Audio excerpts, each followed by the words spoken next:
Exercise number 3.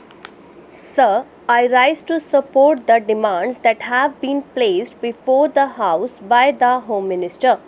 Sir, I need not remind the House that this year the Home Ministry's demands are being discussed in a context which can be described as almost unexampled.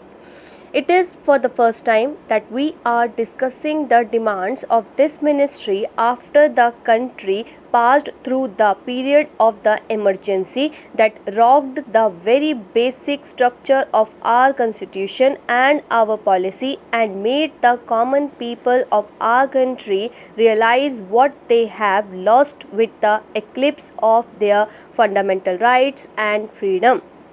Sir, the 19th months of rule marked the culmination of a concerted effort to undermine democracy.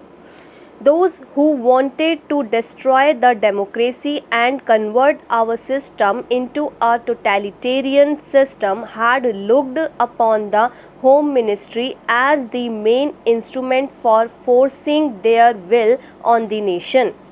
They wanted to substitute the rule of law with a reign of terror, to place individuals above the law, to provide immunity to those whom the group liked, and to harass all those who were looked upon as dangerous to the monopoly of power that the extra constitutional caucus wanted to preserve.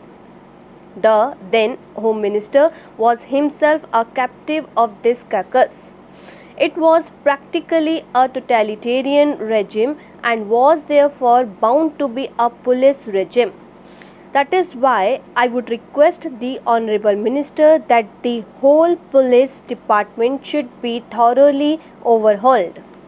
Sir, I do not want to take the time of the House by listing the various agencies and organizations that were set up in the police department and the home department during emergency, and before that I also do not want to take the time of the House in describing the fabulous amounts of money that had been placed at the disposal of RAW and other agencies. Even the money was placed at the disposal of certain individuals, and that was exempted from the scrutiny of the Comptroller and Auditor General of India or the Parliament. I do not want to go into all these details, but I would only request the Home Minister to go into these things and ensure that such things do not happen in future.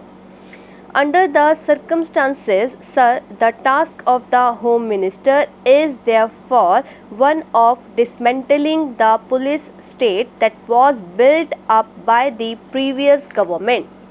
Sir, I must congratulate the Home Minister for the excellent beginning that he has made and for the speed that he has acquired to restore the fundamental rights to the citizens and to appoint commission of inquiry to go into the excesses of the earlier rule as well as the shocking scandals that had characterized last years of the previous regime. However, in all humility, I must confess that it is not enough. The 42nd Amendment of the Constitution should be withdrawn immediately. The fundamental rights will have to be fully restored. The role and power of the judiciary must be restored immediately. Then the necessary correction in the attitude of the police cannot be achieved if at this moment we do not differentiate between those officers and men who acted on instructions and those who went out of their way to trouble and harass people during the earlier rule.